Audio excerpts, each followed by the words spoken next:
Hello friends, welcome to my channel. आज हम जयपुर के जंतर मंतर के इतिहास के बारे में जानेंगे। उसके इम्पोर्टेंट पॉइंट्स हम समझेंगे कि जंतर मंतर किसने बनाया, क्यों बनाया और उसकी क्या इम्पोर्टेंस है। तो चलिए दोस्तों, शुरू करते हैं। जंतर मंतर एक ऑब्जर्वेटरी है, एस्ट्रोनॉमिकल ऑब्जर्वेटरी, जिसके अंदर 19 इंस्ट्रूमेंट्स बने हुए हैं। और ये आजकल के इंस्ट्रूमेंट नहीं है जो कि किसी पर्टिकुलर मेटल के बने हों, छोटे छोटे नहीं। एक तरीके की छोटे छोटे स्ट्रक्चर्स हैं जो कि बिल्डिंग मटेरियल से बने हैं। और ये स्ट्रक्चर एक इंस्ट्रूमेंट की तरह कार्य करते हैं और हमें बहुत सारी ऑब्जर्वेशन प्रदान करते हैं। इसका निर्माण राजस्थान के राजा, जयपुर के राजा किंग सवाई जयसिंह टू ने करवाया था। राजा सवाई जयसिंह टू ने हमारे इस जंतर मंतर की स्थापना कराई। और केवल जयपुर में ही नहीं, भारत के अन्य विभिन्न शहरों में भी, करीबन 5 शहरों में इन्होंने जंतर मंतर बनवाया था। जंतर मंतर है क्या, इससे पहले हम उसका शाब्दिक अर्थ समझते हैं। तो जंतर मंतर दो शब्दों से मिलकर बना है, जंतर एंड मंतर। जंतर का मतलब होता है संस्कृत भाषा में किसी प्रकार की कोई मशीन या किसी प्रकार का कोई इंस्ट्रूमेंट। और मंत्र का मतलब होता है कैलकुलेट करना या डिस्कस करना, कंसल्ट करना। आपने सुना भी होगा कि राजा महाराजा मंत्रणा करते थे। मंत्रणा मतलब डिस्कशन करते थे। तो जंतर मंतर का नॉर्मल मतलब हुआ कैलकुलेटिंग इंस्ट्रूमेंट्स, ऐसे मशीन जो कुछ कैलकुलेशन करते हैं, और इस केस में एस्ट्रोनॉमिकल कैलकुलेशन करते हैं।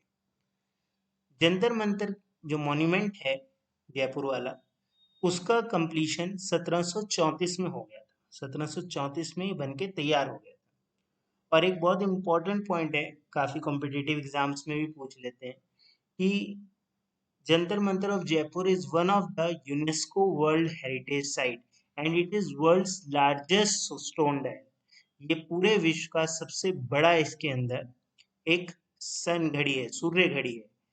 तो सबसे बड़ा सन डायल, वो भी स्टोन का बना हुआ, हमारे राजस्थान के जंतर मंतर में पाया जाता है। वैसे तो पूरा जयपुर ही यूनेस्को वर्ल्ड हेरिटेज साइट है, पर ये हमारा Jantar Mantar one of the UNESCO world heritage site में आता है।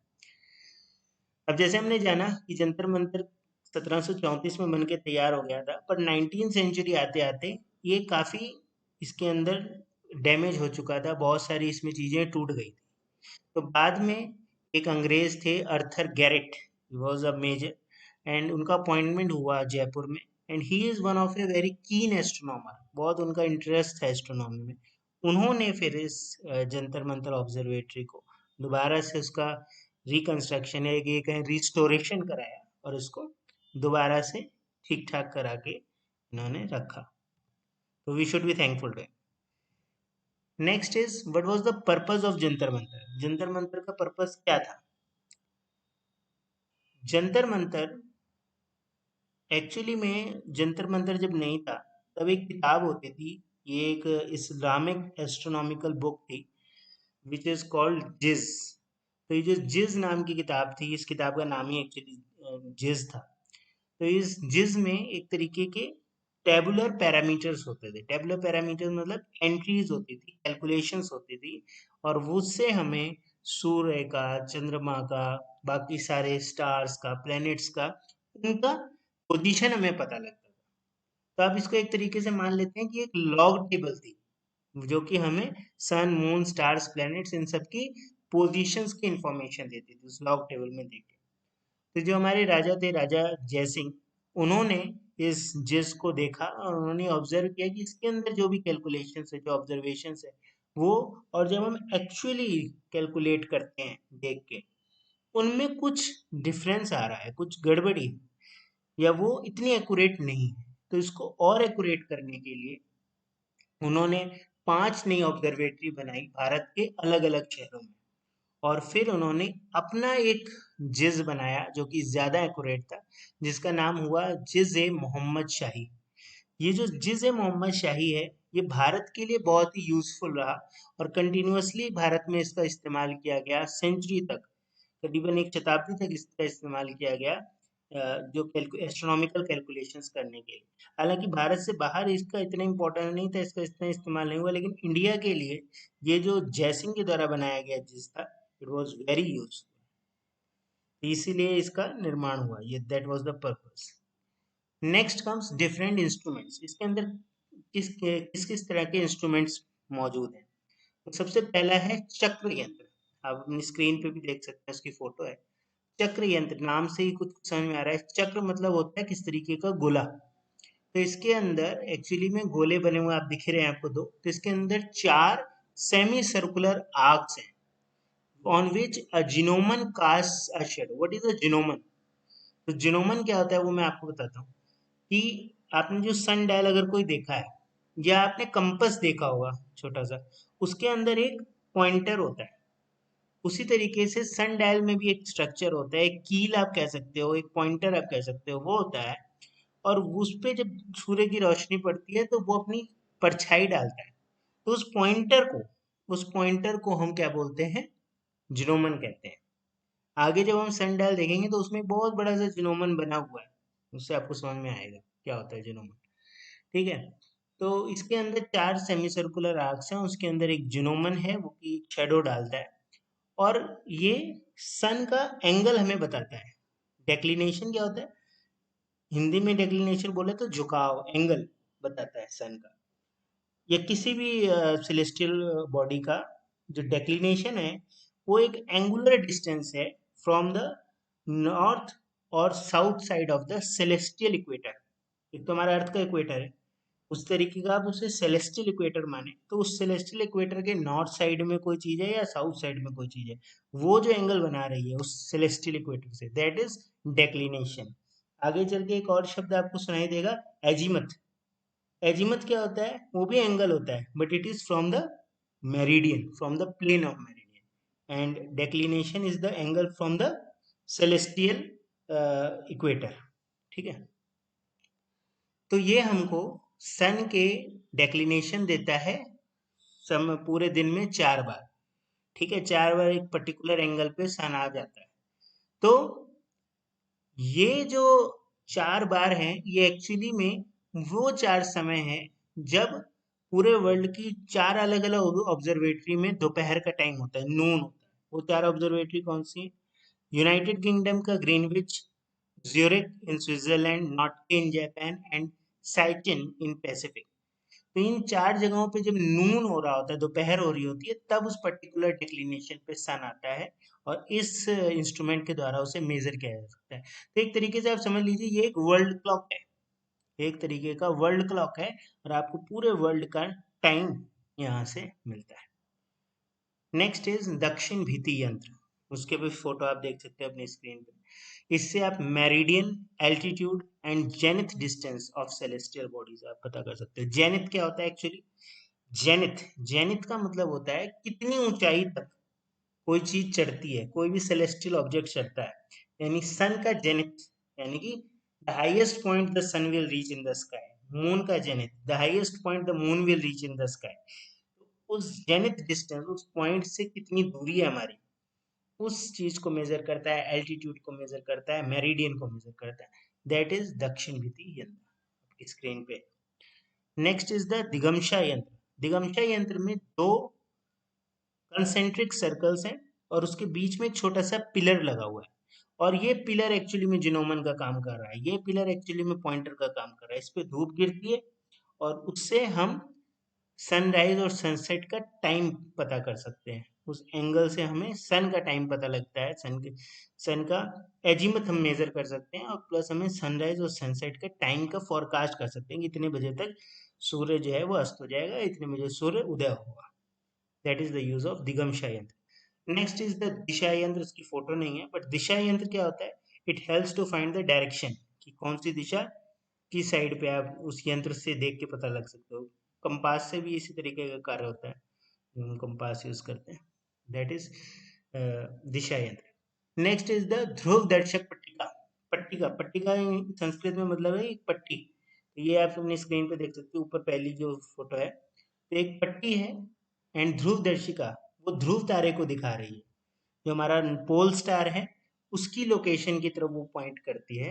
आपको पता है कि पोल स्टार अपनी पोजीशन पे रहता है हमेशा, तो उसकी पर्टिकुलर पोजीशन को दिखाने के लिए जो इंस्ट्रूमेंट यूज किया जाता है दैट इज ध्रुव दर्शक पट्टिका। नेक्स्ट इज द जयप्रकाश यंत्र। जयप्रकाश यंत्र एक्चुअली में जो स्काई है उसका एक मैप है, पूरे स्काई का एक तरीके का मैप बनाया गया है, उसका इन्वर्टेड मैप बनाया गया है। इसके अंदर दो हेमिस्फीयर होते हैं, इसके अंदर जाके आप देख सकते हैं किसी भी सेलेस्टियल बॉडी की क्या एल्टीट्यूड है, क्या पोजीशन है, क्या एंगल है, वो सब मेजर करने के लिए, डेक्लिनेशन मेजर करने के लिए जय प्रकाश यंत्र का यूज होता है। नेक्स्ट कम्स द कपाली यंत्र, एक तरीके का बाउल आप देख सकते हो जमीन में धंसा हुआ। इसके इस्तेमाल से भी आप एजीमत का पता लगा सकते हो किसी भी ऑब्जेक्ट के, और वो स्काई में किसी भी पॉइंट पे है उसके बारे में आप इससे इंफॉर्मेशन हमें पता लगती है। Any point in the sky can be visually transform, हमें आराम से विजुअली हम इसमें ट्रांसफॉर्म करके पता लगा सकते हैं कि उस किस पॉइंट पे है। Next is Kanali Yantra, I don't have photo for that. Moving forward to Kranti Vritta यंत्र।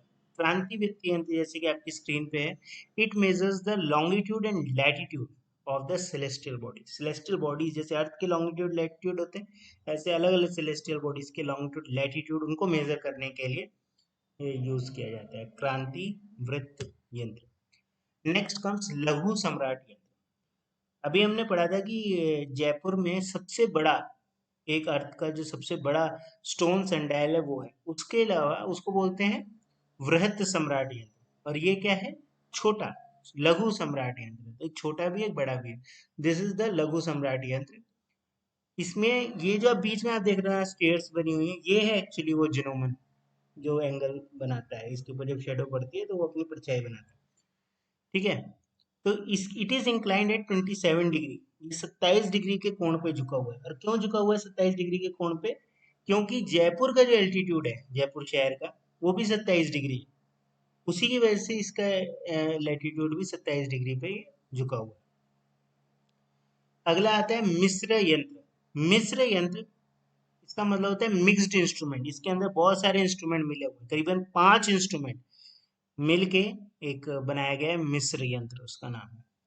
नेक्स्ट कम्स द नाड़ी वल्य यंत्र। तो नाड़ी वल्य यंत्र में दो संडायल है, अपनी स्क्रीन पे आप देख रहे हैं, ये एक संडायल दिख रहा होगा, एक इसके पीछे है, ये दो हैं, इस एंगल से फोटो ली गई है, एक इसके पीछे है, एक आगे है। दो क्यों है, एक आपका नॉर्थ हेमिस्फेयर को दर्शाता है, एक आपके सदर्न हेमिस्फेयर को दर्शाता है, तो दोनों हेमिस्फेयर के लिए एक एक संडायल बनाया गया है। इससे हम टाइम को एक्यूरेटली मेजर कर सकते हैं with less than a minute. इसमें 1 मिनट की गलती हो सकती है, लेस देन अ मिनट की एक्यूरेसी से you can measure the time, Nadi Valaya Yantra. Next comes the Pallava Yantra, and no photo again. And another one is the Ram Yantra, ये आप स्क्रीन पे देख सकते हो राम यंत्र। राम यंत्र क्या होता है, एक बिल्डिंग है, अपराइट बिल्डिंग है, और उससे इसका यूज क्या होता है, अगेन इसका यूज है सन का एजीमथ और उसका एल्टीट्यूड। एजीमथ यानी कि highest point in the sky, and it's altitude, उन दोनों को मेजर करने के लिए इस राम यंत्र का यूज होता है। आफ्टर दैट द राशि वल्य यंत्र। अब आप देख सकते हैं ये राशि वल्य यंत्र एकदम सनडायल जैसे ही है, पर ये सनडायल नहीं है, ये 12 हैं, छोटे छोटे बने हुए हैं सनडायल जैसे, पर 12 बने हुए हैं, और ये 12 राशियों को दिखाते हैं। आपको पता होगा भारत में लोग राशियों में बिलीव करते हैं ना, 12 राशियां हैं, तो 12 राशियों को दिखाने के लिए 12 जिनोमन सनडायल बनाए गए हैं। और इससे आपको ये पता लगता है कि कोई भी सेलेस्टियल बॉडी कौन से एंगल पे है। जैसे आपको पता होगा कि बोलते हैं ना कि आपकी राशि में मंगल बैठा है या आपकी राशि में शनि आ गया, तो उस चीज को ऑब्जर्व करने के लिए कि वो क्या पोजीशन है पर्टिकुलर सेलेस्टियल बॉडीज की on the basis of the राशि, तो ये 12 सेलेस्टियल 12 यंत्र बनाए गए, इनको हम राशि वल्य यंत्र बोलते हैं। बहुत सुंदर लगते हैं देखने में, आप जब देखेंगे इनको। नेक्स्ट इज द सस्टांश यंत्र, फोटो नहीं है, पर ये एक्चुअली में क्या है, ये एक तरीके का पिनहोल कैमरा है। क्या है, पिनहोल कैमरा। तो इसमें क्या होता है, इसमें एक 60 डिग्री के कोण पे बना हुआ एक आर्क है, और उसके बीच में एक डार्क चैम्बर है और एक छोटा सा छेद है।